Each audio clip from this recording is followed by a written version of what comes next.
नमस्कार मित्रों, मेरे स्पिरिचुअल कनेक्ट पर आप सभी लोगों का हार्दिक अभिनंदन है। मित्रों, आज मैं आप लोगों को सूत्र नंबर नारद भक्ति सूत्र नंबर 23 के बारे में बताने वाली हूँ, तो इसको ध्यान से सुनिए मित्रों। तो चलिए हम लोग शुरू करते हैं सूत्र नंबर 23 के बारे में। भगवान के महात्म ज्ञान से विहीन भक्ति अवैध प्रेम के प्रसंगों के समान है। भगवान के महात्म ज्ञान से विहीन भक्ति अवैध प्रेमियों के प्रसंगों के समान है। अब ये आप समझ सकते हैं मित्रों इसका अर्थ। इसका अर्थ है कृष्ण के साथ गोपियों के प्रेम में आदान प्रदान का भौतिक रजोगुण से कोई संबंध नहीं है, किंतु चूंकि वह भौतिक जगत की कामी क्रियाओं के सदृश होता है, अशुद्ध मन वाले लोग उसे भ्रमवश वही समझते हैं। श्रील प्रभुपाद इसीलिए भगवान कृष्ण की रासलीला की चर्चा में सदैव बहुत सावधान रहते थे। चैतन्य महाप्रभु भी इन विषयों की चर्चा में सावधानी बरतते थे। यद्यपि वो सदैव गोपी भाव में मग्न रहते थे, तथापि वे गोपियों के साथ कृष्ण के प्रेम प्रसंगों की चर्चा केवल कुछ अंतरंग शिष्यों के साथ ही करते थे, मतलब सबके साथ नहीं करते थे। कुछ जो बड़े उनके विशेष शिष्य होते थे उन्हीं से इस संबंध में बात करते थे गोपियों के बारे में। जन समुदाय के लिए पवित्र नाम संकीर्तन के प्रवर्तन द्वारा ही वे भगवत प्रेम का वितरण करते थे। जन समुदाय के लिए पवित्र नाम संकीर्तन के प्रवर्तन द्वारा ही वे भगवत प्रेम का वितरण करते थे। श्रील प्रभुपाद कभी कभी यह दिखाने के लिए कि अधिकतर लोग कैसे राधा कृष्ण के दिव्य प्रेम प्रसंगों को भ्रमवश साधारण युवती के भौतिक प्रसंग समझ बैठते हैं, एक कथा सुनाया करते थे। सुनिए मित्रों। एक बार एक गौशाला में आग लगी एवं एक गाय तो मानो डर से मर ही गई। तत्पश्चात जब भी वह गाय लाल रंग देखती उसे लगता कि आग जल रही है तथा वह बेहद डर जाती। इसी प्रकार कोई साधारण स्त्री पुरुष जब राधा कृष्ण का चित्र देखते हैं तो वे तुरंत सोचते हैं कि उनका संबंध साधारण प्रेम प्रेमिका अथवा पति पत्नी जैसा है। दुर्भाग्यवश भागवतम के व्यावसायिक प्रवचनकर्ता 10वें स्कंद में वर्णित भगवान कृष्ण के युगल प्रसंगों में कूदकर इस भ्रम को बढ़ावा देते हैं, जबकि न तो वे स्वयं और न ही उनके श्रोता उनको सुनने के अधिकारी होते हैं। भागवतम का अधिकृत पठन कम पहले सावधानी पूर्वक प्रथम 9 स्कंदों को पढ़ना है, जिनमें भगवान की महानता, उनके विश्वरूप, उनकी भौतिक तथा आध्यात्मिक शक्तियों, उनकी ब्रह्मांड सृष्टि, उनके अवतारों इत्यादि की स्थापना की गई है।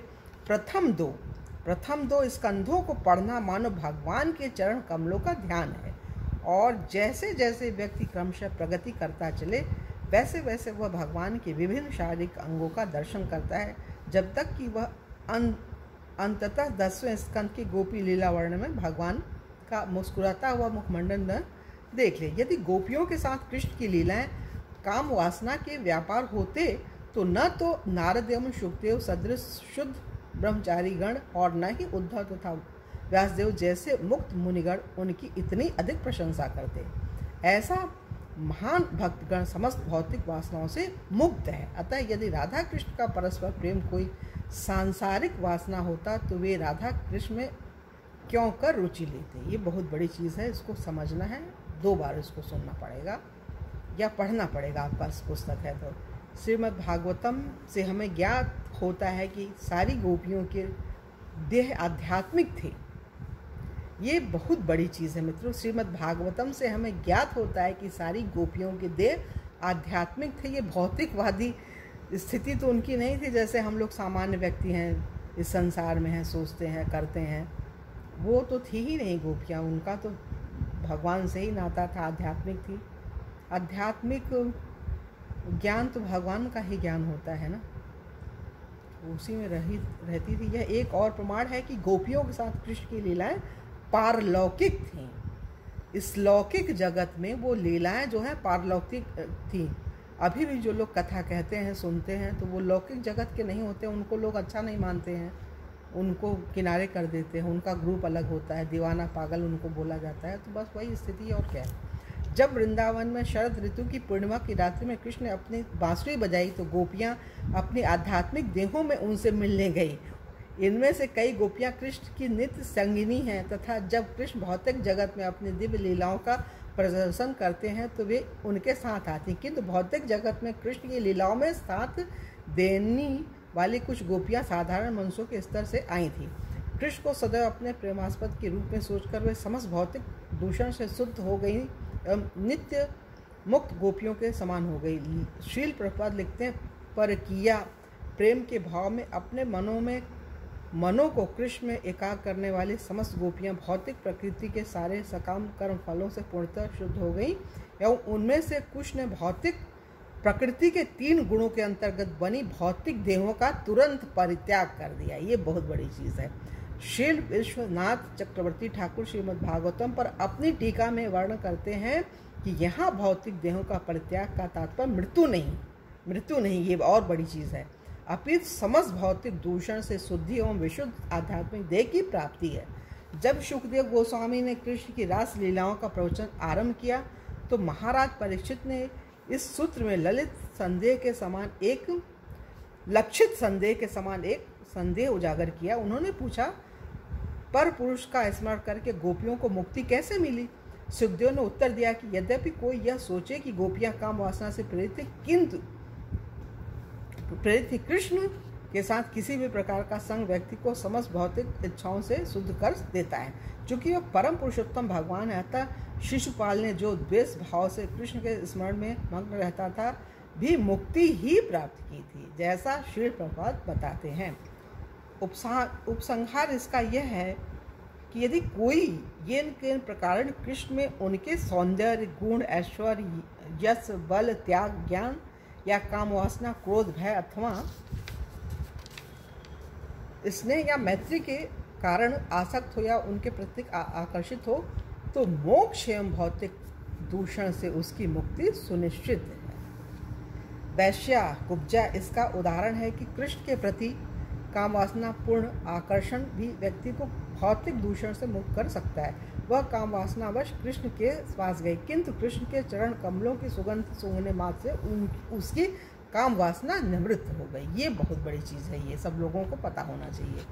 यद्यपि कृष्ण के प्रति गोपियों का भाव व्यक्त करने हेतु काम शब्द का प्रयोग होता है, उनके संबंध में वह वास्तव में दिव्य भाव होता है। गोपियाँ कृष्ण को अपना पति बनाना चाहती थी, किंतु कृष्ण का उन सबसे विवाह होने की संभावना नहीं थी, अतः उन्होंने यथावत अन्य पतियों का वर्ण किया, जबकि उनमें से कुछ रास नृत्य के समय पर अविवाहित थे, किंतु कृष्ण के प्रति अपने प्रेम को संजोए रखा। अतः गोपियों के साथ कृष्ण का प्रेम संबंध परकीय रस कहलाता है, किंतु जबकि भौतिक जगत में विवाहित नारी का किसी पर पुरुष से संबंध घृणित है, आध्यात्मिक जगत में कृष्ण के साथ के संबंधों में यह परमोच्च है। जैसे जल में प्रतिबिंबित वृक्ष उल्टा दिखाई पड़ता, इसी प्रकार आध्यात्मिक जगत में परमोच्च तत्व गोपियों के साथ कृष्ण के प्रेम प्रसंग भौतिक जगत में अवैध यौन संबंधों के रूप में प्रतिबिंबित होकर घृणित हो जाता है। जब लोग गोपियों के साथ कृष्ण के रास नृत्य का अनुकरण करते हैं तो वे दिव्य परकीय रस के विकृत प्रतिबिंब का ही भोग करते हैं। श्रील प्रभुपाद लिखते हैं, श्रीमद् भागवतम में वर्णित है कि स्वप्न या कल्पना में भी इस परकीय रस का अनुकरण नहीं करना चाहिए। ऐसा करने वाले सबसे घातक विष का पान करते हैं। सांसारिक परकीय रस का एक और लक्षण यह है, एक और उदाहरण से समझिए मित्रों इसको। सांसारिक परकीय रस का एक और लक्षण यह है कि वह अस्थिर होता है। संभोगानंद में विघ्न पड़ते ही व्यक्ति नया साथी खोजने लगता है। श्रीमद् भागवतम भविष्यवाणी करता है कि कलयुग में विवाह संभोगानंद की सुविधा मात्र रह जाएगा एवं उस आनंद में विघ्न पड़ते ही विच्छिन्न भिन्न हो जाएगा, किंतु कृष्ण के साथ एक बार संबंध या का पुनर्जागरण करने पर वह संबंध स्थिर एवं नित्य नवीन रहेगा। कृष्ण के लिए गोपियों का प्रेम श्री कृष्ण की आह्लादनी शक्ति के अंतर्गत। जब श्री कृष्ण आनंद लेना चाहते हैं तब वे गोपियों का संग करते हैं, भौतिक जगत की स्त्रियों का नहीं। यह गोपियों की परमोत्कृष्ट आध्यात्मिक स्थिति का एक और निर्देश है। आह्लादनी शक्ति के माध्यम से गोपियों के साथ कृष्ण के आदान प्रदान में असीमित तथा अनंत आनंद है। यह आनंद संभोग प्रसंगों की शीघ्र तीव्र वासनाओं से जिसके उपरांत दुष्कर बंधन तथा कर्मफल ही प्राप्त होते सर्वथा भिन्न है। सुखदेव गोस्वामी द्वारा रास नृत्य के समय कृष्ण एवं गोपियों को प्रेम का आध्यात्मिक स्वरूप समझने के बाद भी महाराज परीक्षित ने सुखदेव से प्रश्न किया कि कृष्ण ऐसी क्रियाएं क्यों करते हैं जिससे सामान्य लोगों को वे दुष्चरित्रवान प्रतीत हों।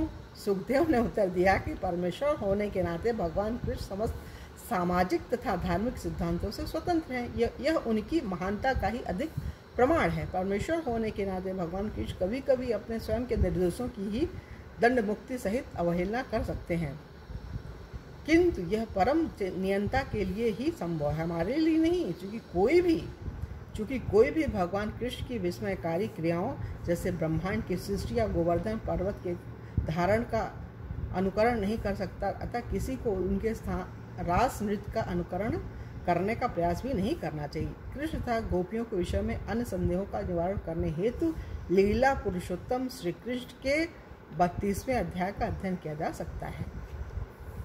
तो मित्रों, यहाँ पे 23वां अध्याय पूरा हो रहा है और कल की वीडियो में आप लोगों से पुनः मिलेंगे और चर्चा करेंगे 24वें सूत्र के बारे में। तब तक के लिए जय हिंद, जय भारत, ओम शांति, ओम शांति, ओम शांति।